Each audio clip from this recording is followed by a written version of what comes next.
Welcome to Proclaim, a presentation of the Catholic Diocese of Alexandria. Join us as we journey together through the Scriptures revealed to us by God.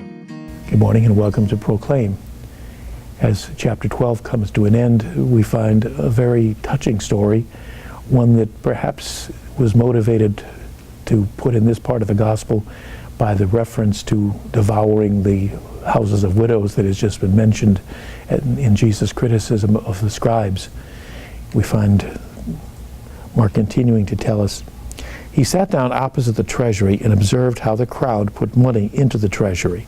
Many rich people put in large sums. A poor widow came along and put in 2 small copper coins worth a few cents."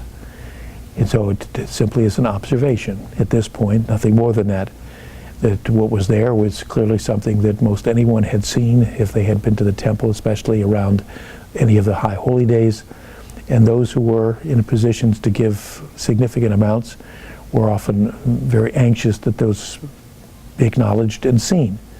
They would make great display in choosing which particular box or boxes that were for particular purposes, and therefore, much like many people of means in our own day, are recognized for their gifts, and that's certainly something that is not a bad thing, but we find in contrast a widow. Again, a widow that would be somebody without legal protection, without means of support in any real significant way, described as putting in 2 small coins, apparently very low in value.